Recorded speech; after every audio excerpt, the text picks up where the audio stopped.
So you still have some leeway to play the Morphling on edge. That does give NGX another factor of having a strong offlane against Morphling. Like, they still have the Mizu here they could fall back to here. If they want, a Brewmaster could still be good, a good way of isolating out the Morph. Not as amazing against Troll in comparison, but Cyclone still kind of ruins the Morph, takes him away from the fight for like 6 seconds, and just kind of gives you enough time to clear out everywhere else. So I think NGX can kind of lean into that Mizu here to handle the Morphling here, and just run from there. For Neon, we're not seeing like Morphling Ags combinations here. Maybe you could argue Elder Titan form is really good for a Morphling with Ags. You get a free BKB.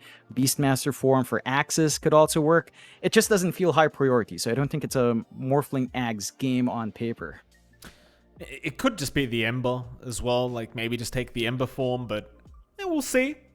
In GX, they'll go after the PL now, so you know, now that the Morph does kind of drain your mana away, obviously having the PL with the Diffusal Blade's always very good.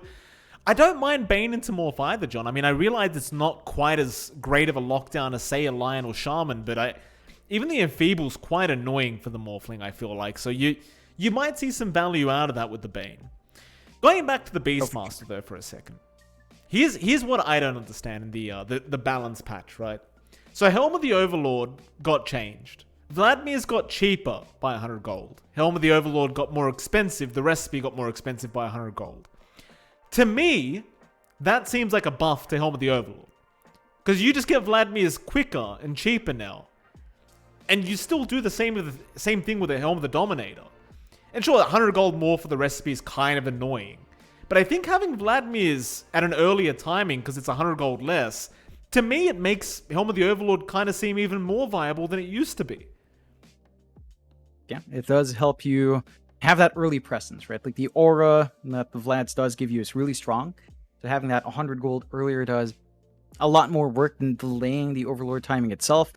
It is good. I just don't know how strong the Beastmaster will be here in this lineup. Like, it is really strong single target control, but against something like the PL, once the illusions are up and running, it becomes so hard to isolate that big core. It does give you good control for the Ember. Right, we were talking about the Ember being hard to lock down. Well, Elder Titan Snap, Beastmaster Roar does give you a really good angle to lock in the Ember Spirit. Yep. But you're going to have a PL issue. And you don't have the option to go for a Legion Commander anymore.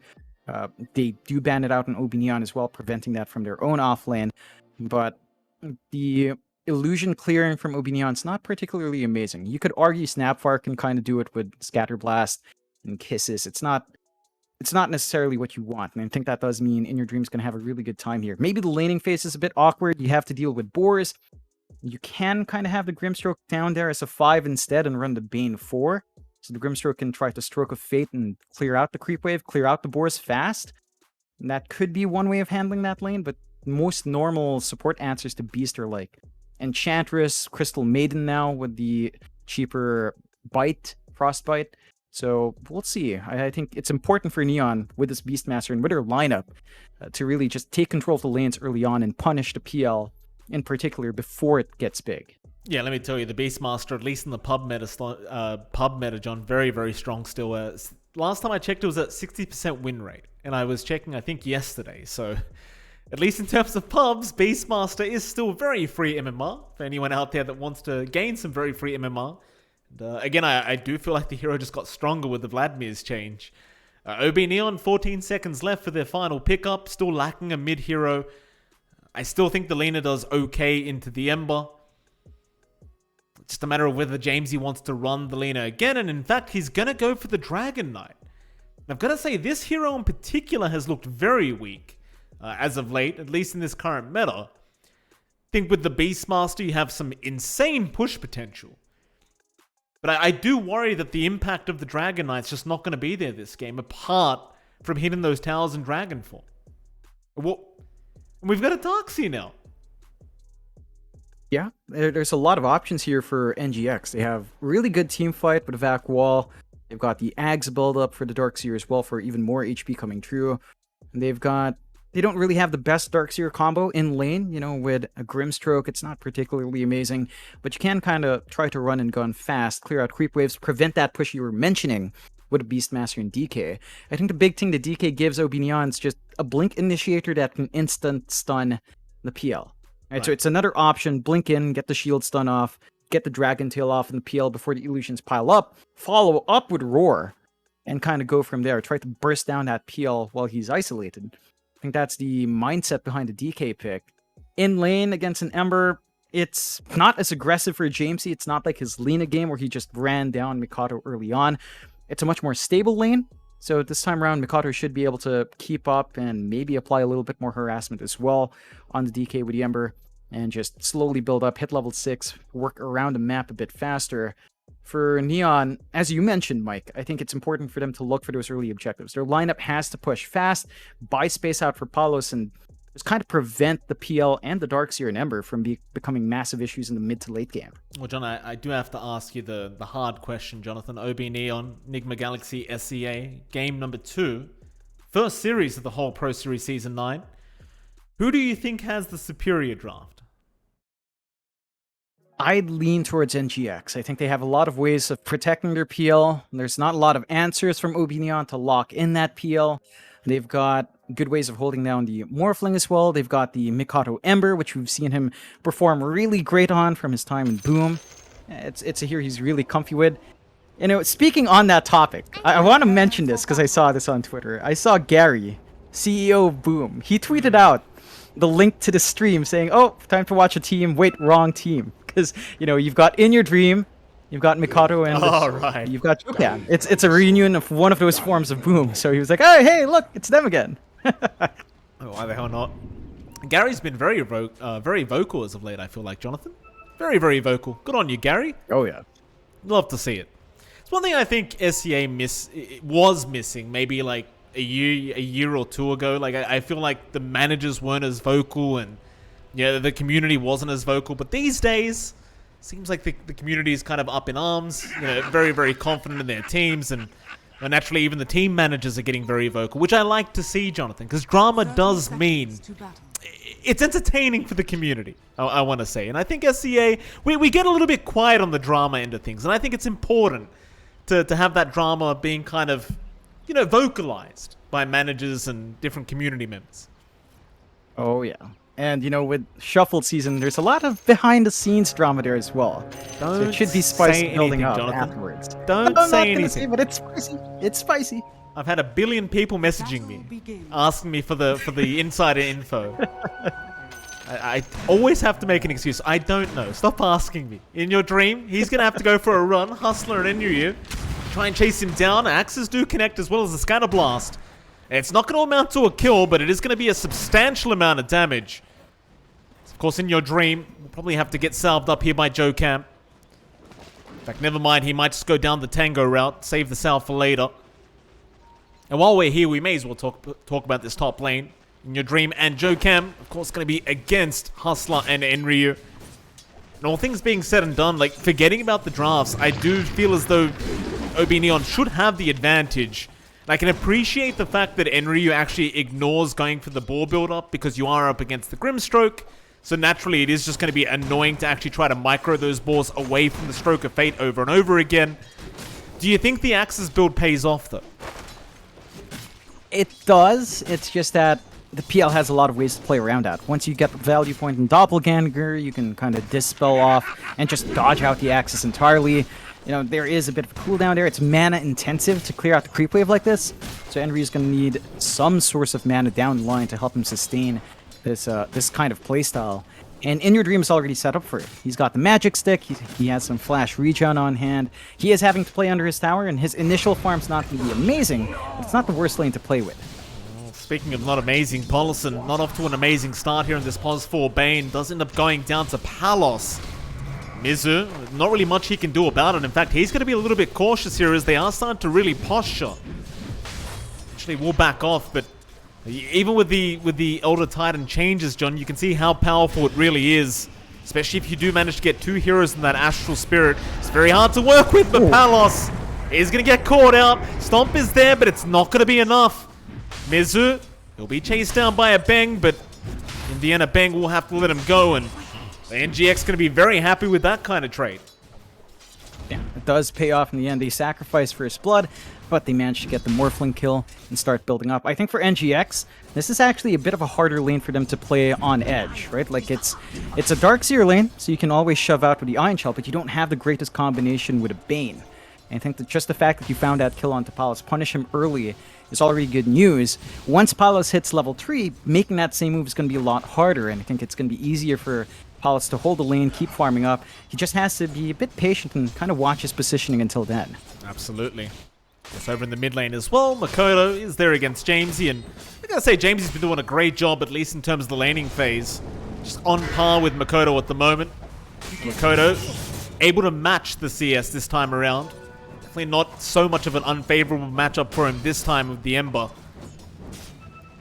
We'll see who this really pays off for. I do feel like giving Makoto a better start on a hero like the Ember Spirit is going to be much more influential than, say, the Dragon Knight. I'm quite intrigued to see what kind of build-up Jamesy does go for on this DK, because it does feel like you are looking for the Blink Rush. Yeah, I think that's pretty much the standard go-to for the DK, especially if you want to take early activity. It does allow Jamesy, again, the option to blink Dragon Tail, get the initial stun off to something like the PL, to something like the Ember very fast, and managing to save them the Roar as well for follow-up. So that's going to be important for Jamesy to find. Mikado is starting to get really good control in that lane, though. He snagged the Bounty Rune. Again, he's very hard to zone out. He can just Flame Guard through a lot of damage. He can trade right-clicks with a Slight. And Jamesy is tanky with the Dragon Blood, but he doesn't really do much damage to zone out Mikado as well. So the Ember can just hold the lane and not really care too much here. Bang, gonna run right into Polison, but Nightmare's gonna be there to make sure that Polison takes no damage. Meanwhile, Mizu dropping very low on the Darkseer, but I'll still have the Salve and Clarity up, so he's going to be able to reset just fine. Be quiet across the map, only a 1-to-1 thus far. Again, Jamesy, I'm just having a look back at this Dragon Knight, but he hasn't really queued up anything quite yet. Makoto, just the casual kind of phase boots build up that we expect to see from the Ember. Yeah, it looks like it's just going to be a bit of a farming trade between these two teams for quite a while. Which does raise the question, Jonathan, and I haven't had the pleasure of asking you this for a very long time. Did you have merienda today, sir? I did. I did have some leftover sandwiches, a leftover burger, so it's a very nice merienda. I had some chips on the side and some fries. What was in the sandwich, John? It was a club sandwich. I don't know what that even means. What club does it come from? Why is it called a club sandwich? But I had a club sandwich. It was really good. I just get flabbergasted by name. We had a really nice double patty burger. Very indulgent. Again, all leftovers, so it's not as fancy as it sounds. It's really nice. What's not nice is Ah Beng. He's trying to leverage that spirit, but he's not really getting the space he wants to, and now he's going to have to be careful about the Ion Shell. So the lane down bot for Mizu is getting a lot better. He's matching the CS of Palos, and the Darkseer is able to slowly build up. Oh. Top lane, he drops very low, trying to move in with that Ink Swirl, but he's going to be very cautious about the amount of damage he takes from this the Snapfire. It's the Scatter Blast and, of course, the little Shredder, just so much damage. And Ryu, though he went for the level 1 axes, he actually goes back for the ball build now, so seemingly just still wanting to go for that kind of Zoo meta build up on the Beastmaster, and, you know, I'd say that is probably the right decision here from Enryu, just to go back to that after level 1 axes. In your dream, not having the greatest time at the moment. 28-2 on the PL, definitely a pretty big struggle. In fact, mid lane now, Makoto gonna get caught by the cookie. Hustler's there, and well, at least he got the double damage rune, but it's not gonna matter so much if you did. Yeah, it's a nice kill to pick up. I think Jokam kind of makes that worthwhile, though. He sniped the Bounty Rune, he snipes a Courier, so he does get some gold going and denies bottle control for Jamesy. Even if they find that kill, Jamesy's bottle's been empty for the past 4 minutes. He hasn't gotten water runes, he hasn't gotten bounties. NGX has been very disciplined to have their support secure runes. And that kill's important, but Jamesy can't really snowball off of it. If he had the DD, he could maybe look for a rotation or even just go for a mid-push. That he cannot. Top lane. Again, there was a bit of a jump here onto Enryu, but it amounts to nothing, apart from a lot of HP being removed. But he does already have the Helm of the Iron Will. Has that inbuilt regen available for himself. Can just kind of passively regen in the laning phase. Speaking of which, John, another change that was made today was Grimstroke got his ink sword duration reduced again. And I found that kind of hilarious, right? Because Valve never changed the sound cue of Inkswell when they increased it by a second. So the sound cue didn't match what was happening on the screen. And rather than getting a new sound cue, they just reverted the change. Mid lane. So they are trying to jump onto Makoto, but Makoto now going to chase down Hustler. And will be forced to remnant away. But back to my point, John, I found that rather entertaining. Yeah, when I saw that change, I was like, yeah, you know, a couple of Grimstroke players must have gotten used to the new timing, and now they have to get used to the old timing again. It's like, it's silly, but, you know, people were asking for it to be back. It is back, and should be overall good news for Grimstroke players. It makes it a lot easier for, I guess, Jokam to land with stuns. We are starting to see some more aggression on mid. Still no bottle refills for JMC as the regen's grabbed by OB.Neon. So empty bottle for what, 6 minutes now? He will at least get topped up by a snap. Will he? No. Too late. No. It's empty. Oh boy, they mixed up the items. I saw it too. I saw Jamesy still holding the bottle, and I'm like, wait a minute, what's going on here? Meanwhile, bottom lane, there is a jump out from Mizu onto the morph, but it's not going to amount to much. Nightmare TP out. Palos, he's going to be just fine to continue his free farm up on this morphling. And that is exactly what he's getting, by the way, John. Complete free farm right now. Almost 4k net worth. In fact, there you go. 4k achieved. You look back at it in your dream, he's about 1.5k behind him at the moment. Yeah, I think it's been a tougher lane to manage for In Your Dream, just having to deal with Boris, you know, having his support rotate out. There is going to be a smoke rotation, though. Mikado and Jokam looking for a kill. They're going to find the target they don't really want to go after, but they'll have to settle. Cookie's there, a bang, he's still alive, but not for long. Makoto able to pick up his first kill of the game on the Ember. In fact, they may have to give a kill away though, as Jokam gets killed out by the ensnare of the Dark Troll Summoner. And Ryu does just end up popping the Roar for a free kill for himself. Yeah, it's not the biggest kill to get in the end. Support trades across the board. Roar, not the biggest spell to toss out. You know, it's a fairly low cooldown, so if you find a kill, that's good. They're lining up mid though. They are. Wall to be dropped. Jamesy, he's going to try and fight back. Stomp is there. Cookie forward, back in onto the Darkseer. Mizu, he'll get the vacuum, but it won't be enough to let him get out. But a big ink swell. Hustler's gone, and now they'll find another. So you lose Mizu, but you get 2 kills into the supports. I'd say altogether, it's not too bad. Yeah, you managed to make it work. You're applying pressure on the mid-tier 1, using the illusion to just chip away at the tower. Not too much damage being done. I think the big issue for NGX is, you mentioned it before, but the Morphling's still getting free farm. They will try once more top. They know Roar is down. Could try to find that angle onto the Beastmaster, but there's a sentry spotting out Mikado, so if he walks in, they're going to know that rotation's happening. Makoto, he'll kind of read it. Just back off into the mid lane, and it's one of the things against the Dragon Knight. You can't leave that mid lane for too long. He doesn't have Dragon Form anyway, but he has a Siege Creep, so you do have to be a little bit wary about how much damage that mid-tier 1 takes. It's Makoto and Paulison, they'll be around. Nightmare's going to be there. Makoto, he could opt for the chains, but it's only level 1, and I doubt they have the damage. Though Paulison needs 1 creep for the level 6 mark, and he might just get it in time. He's got it up now, but they're not going to bother. Just not confident in the amount of damage they have. They'll hold on to the Fiend's Grip. Paulson, well, they're going to smoke up top instead. I suppose even getting the Beastmaster, I feel like might be more impactful than say getting the DK at the moment. Just slowing down the Helm of the Overlord type. Yeah, and slowing down that push. You need to do something. Top's going to fall very fast. They're spotted though. Astral Spirit will give the information away. NGX, they're going to get an ensnare off here from OB.Neon. Jokam, Nightmare's only going to save him for 1 of the kisses. And in the end, he is going to drop, no problem here for OB.Neon, as they even found that top tier 1 tower. And that Helm of the Overlord timing gets ever so close now from Enryu.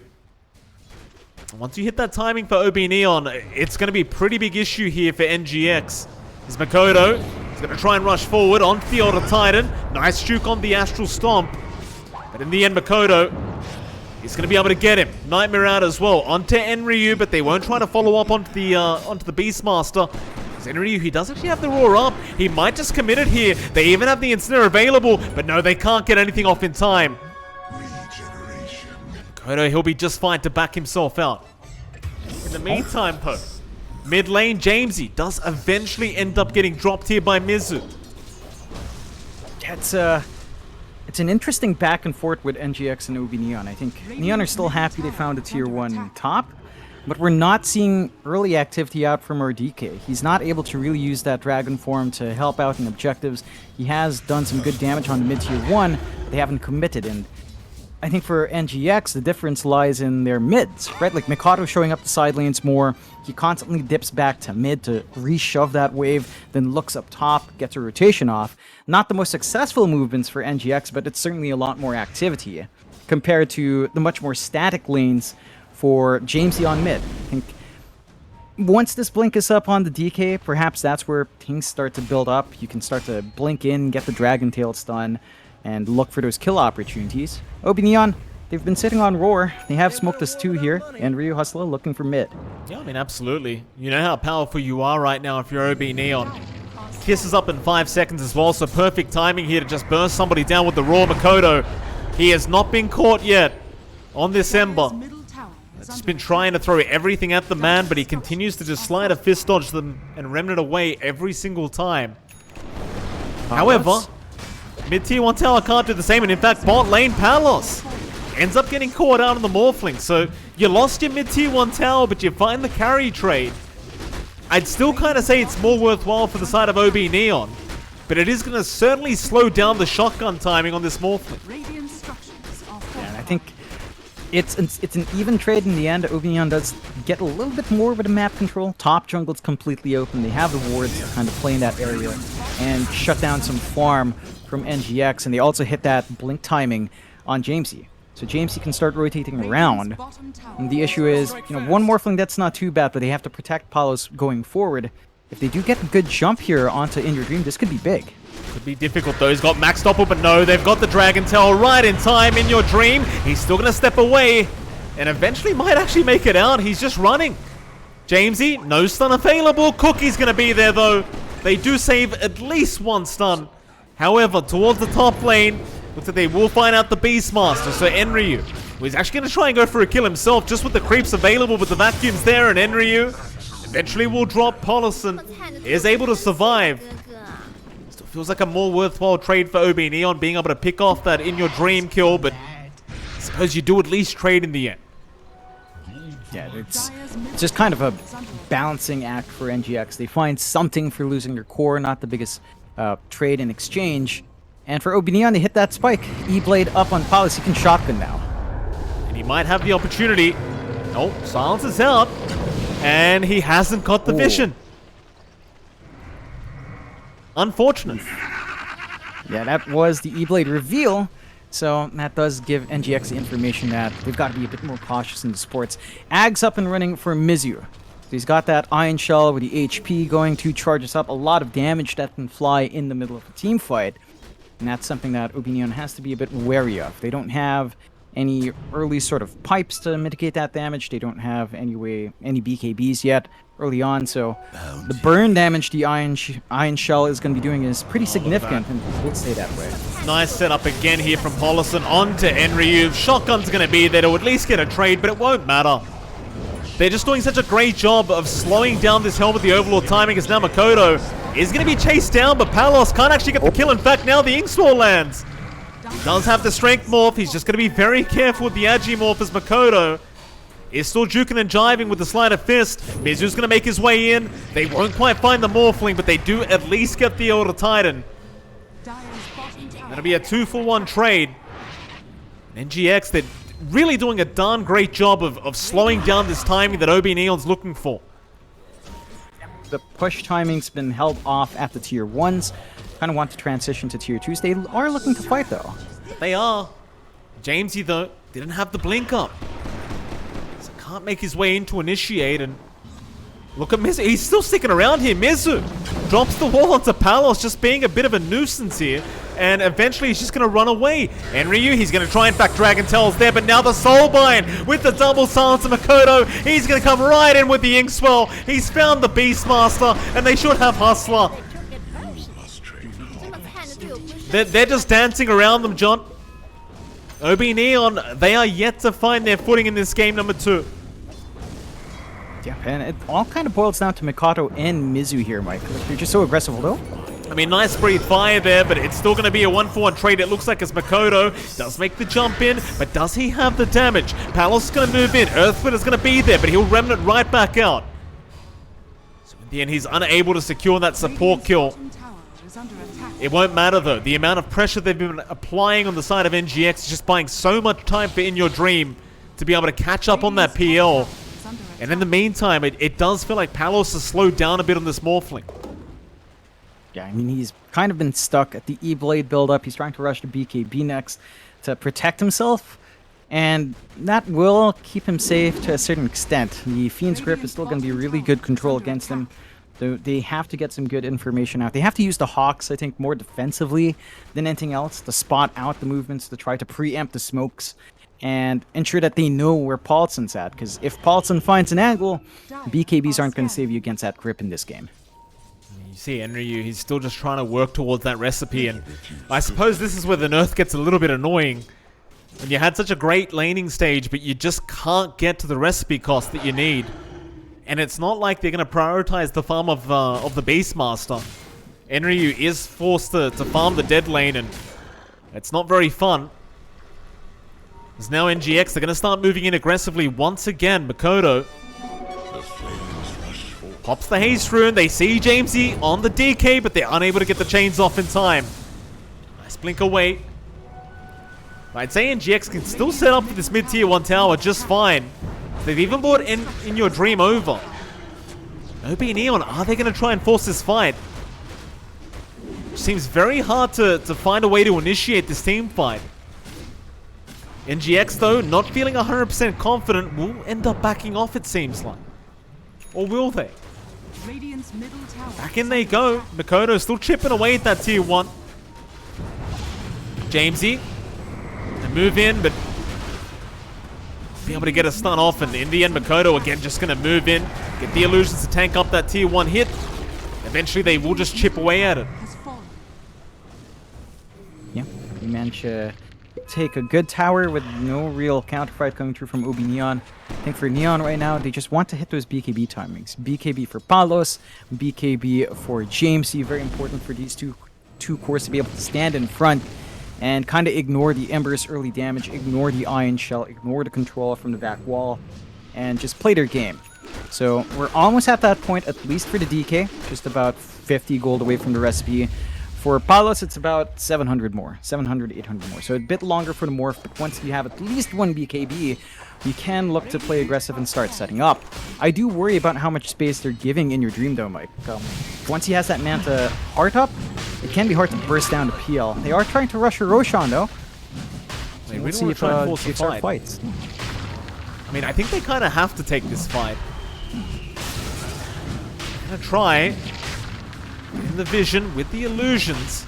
Roshan falling quite low now. Makoto, he always has the still opportunity, but has to remnant away early as now the Soulbind will hold 2 down. Jokam, oh, the kisses should be more than enough as now Mizu, he's jumped in for a vacuum and they've got the stuns off. A bang, he's going to try and run, but the Fiend's Grip is going to hold Jamesy down. They've got the Auto Titan gone. Roar on the side though, Enryu, he'll try to go after Mizu, but he's going to be just fine with the Nightmare save, and now the chase down. He'll try for the TP, but they have the normal punch.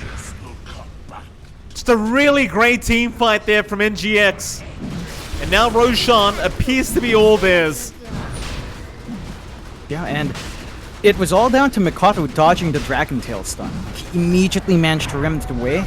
And it goes back to that slight nerf, right? Like there's a cast point of 0 to 0.1. It doesn't matter for Makoto. They'll blow up Paulson, but his only objective was to really get vision and just make sure that they could not make their way into that Roshan pit. Paulson just doing his job on the Bane to kind of sacrifice himself for a very safe kind of Roshan. And now a 4k net worth advantage here for NGX. OB.Neon, well, we talked about that timing with the Beastmaster, with the DK.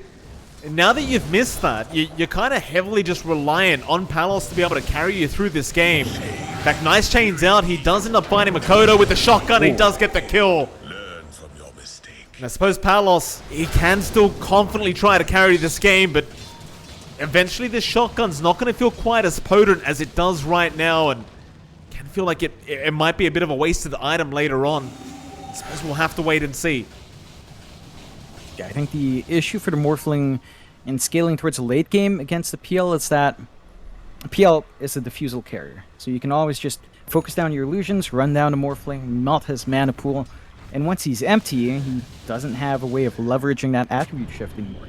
So you're always going to be able to put a hard cap to how much strength Palos can shift out and kind of cut off his resources to cast his spells as well.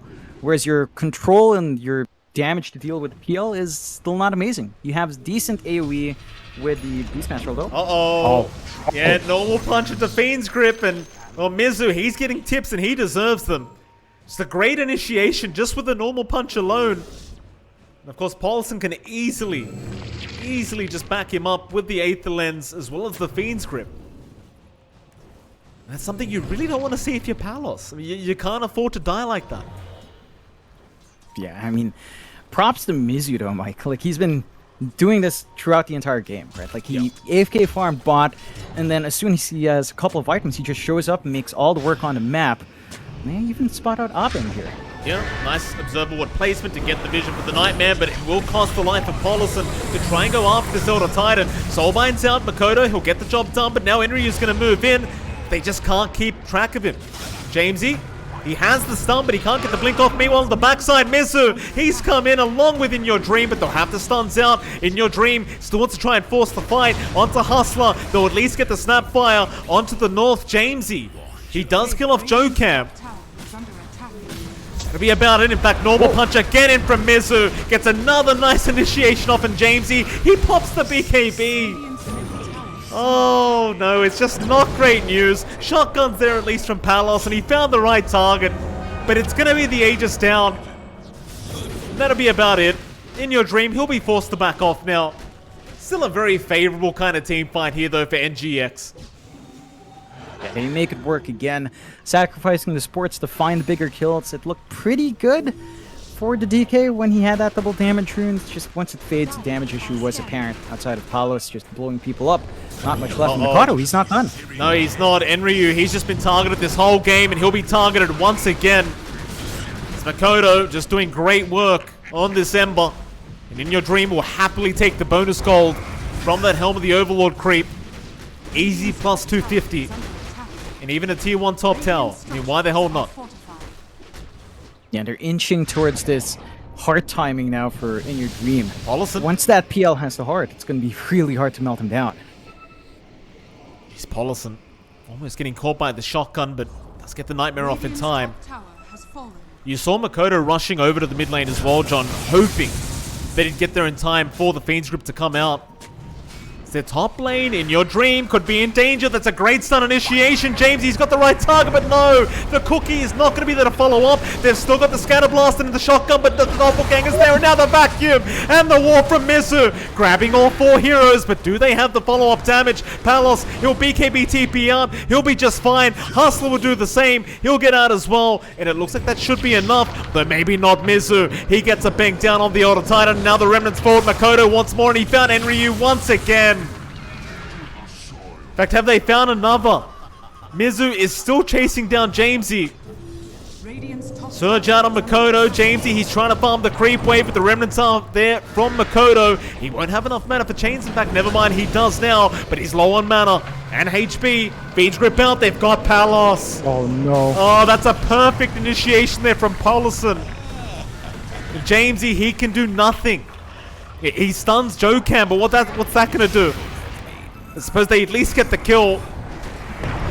That'll be about it. A great Manta dodge there from In Your Dream, and even the Earth Splitter does not land there from our Elder Titan. Ooh. It's on edge. Again, off the back of Mizu making an in with a huge vac wall. Like, this guy, give him the Brewmaster, give him the Darkseer, just delivers tenfold for his team. And NGX, they drop a couple of heroes, and really only one support for that exchange. They're hitting a very pivotal timing here for Paulson. He's going to have his Ags up on this Bane very soon. He's got the Keen Optic as well, riding along with the Aether Lens. The lower cooldown on the grip is going to make it so hard to fight into NGX. It's just, that uptime's insane. At max level, minus 45, 55 second cooldown, that's ridiculous. It's the dream build-up on the Bane, John. I mean, Aether Lens is already, like, amazing on the Bane, but once you get the Ags up, that's when things get very, very fun. And may I remind you, by the way, Bane used to have a level 15 cast range talent, which let me tell you was very, very effective. Ice Frog, if you're listening, please bring that back. We need it. You just nerfed Bane. We need a bit more cast range. Can we get the talent back, sir? Oh yeah, like, you know, it's one of those things. You have to remove some of the more fun but busted talents. Cast range talents gone. Remember when Resurrection or, you know, Respawn talents were there? Minus 30-second respawn. You die as an Undying at level 10. Come back in, turn the team fight, free buyback. You know, I missed that. It was absolutely broken, but those were the most fun days of Dota because it made no sense. No sense. My favorite talents were the GPM talents that you used to be able to get. Those were the absolute best because you could just do nothing the whole game and still have just a ridiculous net worth as a support just with a GPM talent. It's amazing. OB.Neon, they'll go for that bottom tier 1 tower, but that's about all they can get. In the meantime, NGX, they're going to be able to find the top tier 2, it looks like. So I don't believe OB.Neon will be confident enough to try and actually force this defense out. Especially with the hard up now and in your dream. It becomes infinitely harder to try and actually kill off. And they'll move back in. No fear here from in your dream. They'll try to do the same thing down at the bot lane though. But Glyph is going to be forced out, and they might have enough time to come in and defend this if you are NGX. Yeah, they're going to be able to clear out tier 2. They do have good Hawk vision to spot out TPs, and it looks like NGX doesn't care. Just onto the high ground. They are. I think In Your Dream just has this kind of permanent resetting ability now with the Heart of Tarask. Jump in, Scatterblast. Oh, that's a great Manta touch from In Your Dream. And Hustler just gets bursted down. It's the second time he's done one of those Manta dodges in the last minute and a half. They jump in again. Dragon Tail's there, but where's your follow-up? Non-existent. He's In Your Dream. He'll just keep going. This PL is just near impossible to handle though. Another stun out, shotgun, no, it's not going to be there in time. He is just fine as now the Fiend grips out onto 2 targets. They've got Paulson down, they've got Enryu gone, and they'll just dive them into the tier 4 towers now. There's no buybacks left. Palos, he'll come in his last one, but Hustler's going right back to the graveyard. And it's going to be a 5v1 scenario as Mizu's just jumped in onto the Falcon. Look at the damage output. Palos going right back to the Shadowlands. They just burst him down. It might be time to call it. In fact, it is time to call. I mean, you just gave In Your Dream a Fountain Rampage, John. That's problematic. God, Kami-sama, man. 10-1-5. Godlike Rampage in the Fountain. Top rack's gonna be taken. I can see why OB.Neon's holding on. Tier 2 still stand, but there you go. They call it NGX off to a really strong start for the roster. You know, they've switched out Alacrity. There's some confusion as to whether Jokam would play or X-Freedom would come in. It looks like we've got Jokam, at least for now. And it's shaping up well. And you mentioned it at the start, but we've seen Galaxy Racer really grow as a team in the past months. You know, building up to TI qualifiers, they were looking better and better as time went on. They did pretty good in the BTS Pro Series 8. And they just kind of keep building up. And I think this new roster of theirs is really shining bright as well. You know, having 3 members of certain lineups of Boom beforehand there. Gary again with that call out. And they just managed to play so well. I think this game in particular, standout performances were mainly on Mizu and Mikado once more. Like Mizu especially on that Darkseer, getting those big vac walls, hitting that Ag's timing to give more durability to his team, and even the Blink and Ag Shard, just having even more control to set up for the grips, did so much work on that Darkseer despite a slightly slower laning start. He still manages to again set the pace and make the plays for his team. Absolutely. With that, Jonathan, we are going to head into our next series of the night, and that is going to be between Young Gun Galacticos And of course, Motivate Trust. I believe there is something to be said about Motivate Trust. I believe they have decided, regardless of... Yeah, we'll talk about it after the break. We'll head to a short 10 to 15 minute break, and right after that break, we're going to be back with Young on Galacticos against Motivate Trust. See you soon.